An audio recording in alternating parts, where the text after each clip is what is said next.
Daytime naps, according to Dr. Weisbluth, begin to develop around 3 months, and they're well established by 6 months. These are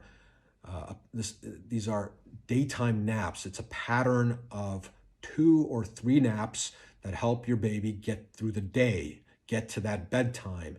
And hopefully it's an early bedtime, 6 to 8 p.m. Closer to 6, if your baby misses the afternoon nap, for example, or you just know your baby and he looks tired and he's ready for bed.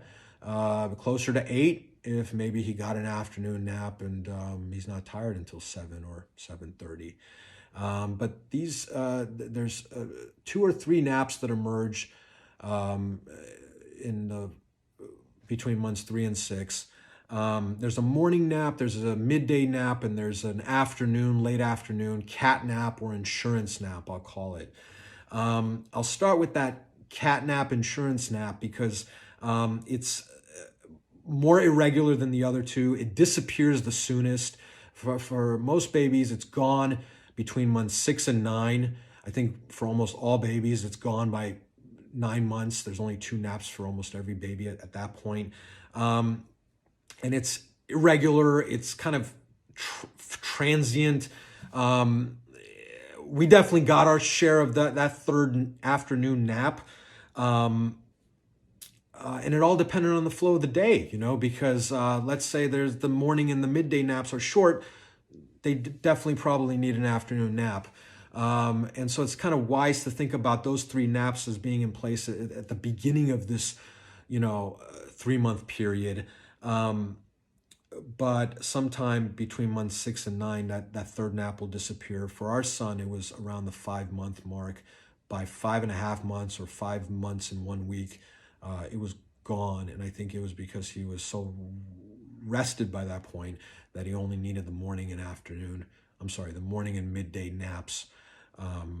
And we didn't bother with the late afternoon nap after that. So what happens when that late afternoon nap disappears is you have your longest period of wakefulness for the entire day from about 2 to 6 p.m. It's this afternoon period, and let's say your kid is 5-6 months old, right? That's the time now where, boy, you can go on extended excursions more often, with this baby in tow, because you have a 4-hour block of time where he's awake and he's happy to be awake. It's right for him to be awake, and he's fully alert. But anyway, the late afternoon nap is from approximately 3 to 4 p.m.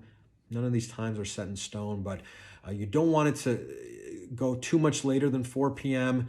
You may want to even wake your kid up,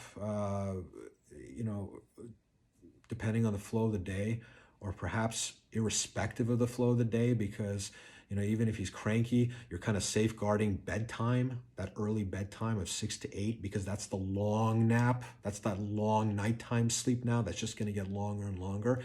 And it's the most restorative, beneficial sleep. That's the priority. The naps are a pillar of healthy sleep habits, but they're a pillar because they help the baby get through the day so that they can get to that early bedtime. Let's talk about the morning nap. The morning nap, as between the morning and the midday nap, the morning nap develops first. So these nap patterns emerge between months 4 and 6. The morning nap develops first, and Dr. Weisbluth kind of puts that nap at around 9 a.m.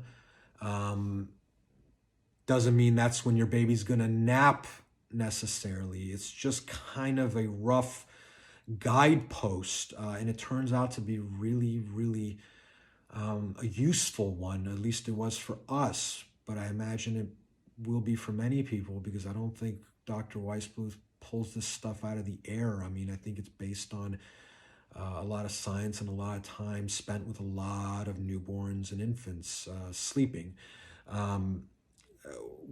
What 9 a.m. means is that, if you consider an early bedtime of between 6 and 8, after about 12 weeks from the due date, your baby, around that time, he will have dropped the last midnight feeding, and he'll have the capacity to sleep 10 to 12 hours. So if you put him down between 6 and 8, let's say you put him down at 6 and he gets up at 6 a.m.,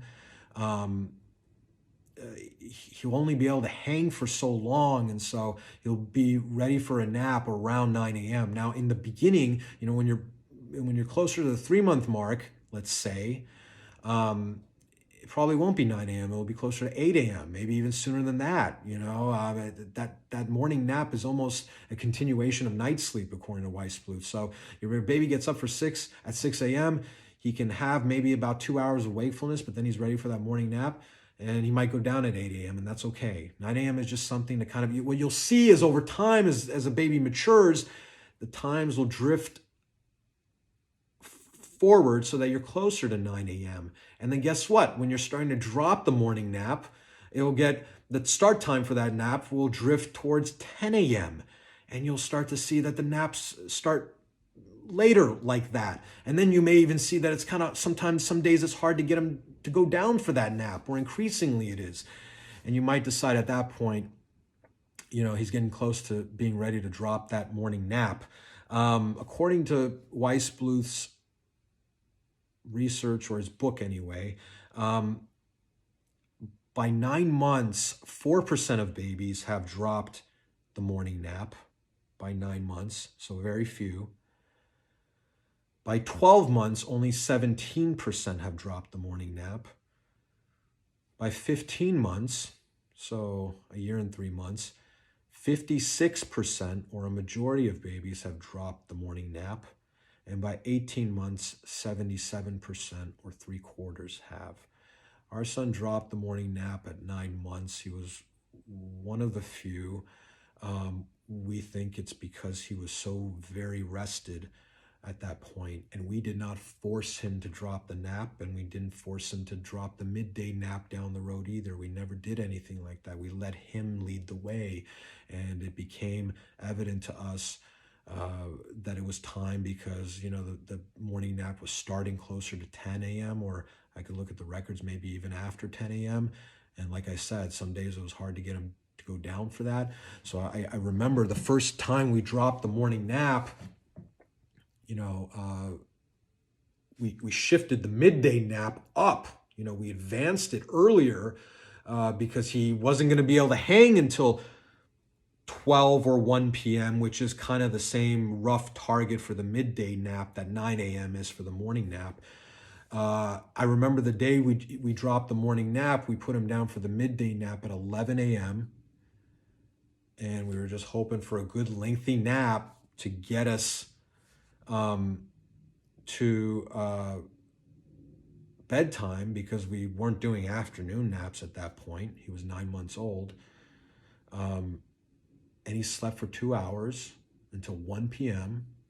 So early wake up from a midday nap, but a long, solid nap.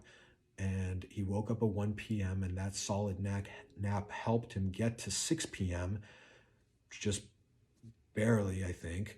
And we got him down at 6 p.m. and he slept until 6 a.m. or 6:30 a.m. or something like that. And beautiful. We were done with the morning nap. Over time, that midday nap, the start time shifted from 11 a.m. later and later and later. It got closer to 12 p.m. and eventually 1 p.m. The final resting spot for the midday nap, according to Weissbluth, is 1 p.m. But again, don't look at that in the beginning, and don't look at 9 a.m. as some kind of a fixture in the beginning with the morning nap either. I just think they're useful ideas to have in mind, and they turn out to be fairly good approximations of an infant's biological sleep rhythms or patterns, according to the eminent Dr. Weissbluth. God bless him.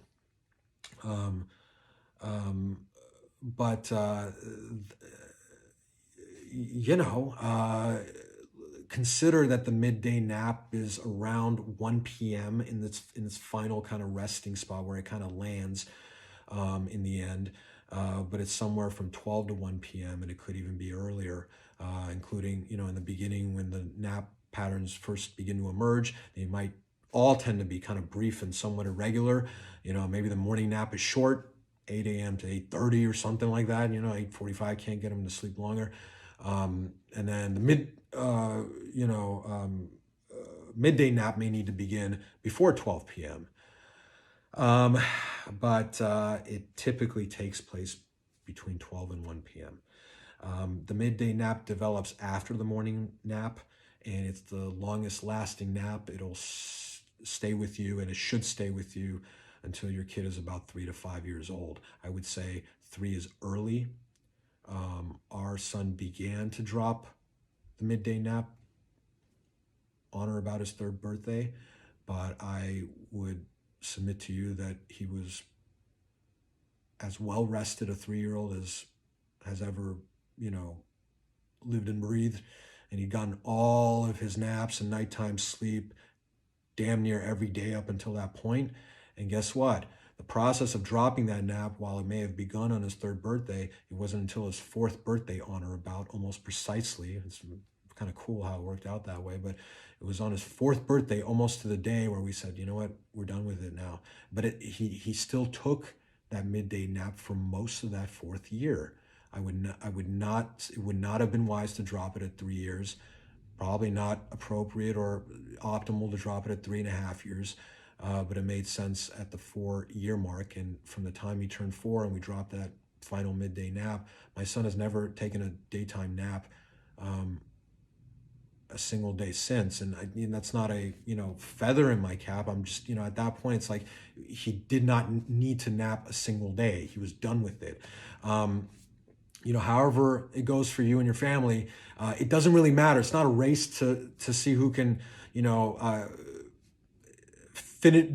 done with naps the quickest. It really doesn't matter because naps can, if your kid's napping until he's 5, I think that's fine. I remember being in kindergarten when I was a kid, they would roll out these mats, in the afternoon, and there would be nap time. And I think they still do it in Montessori's and preschools and kindergarten level grade schools, and it's good.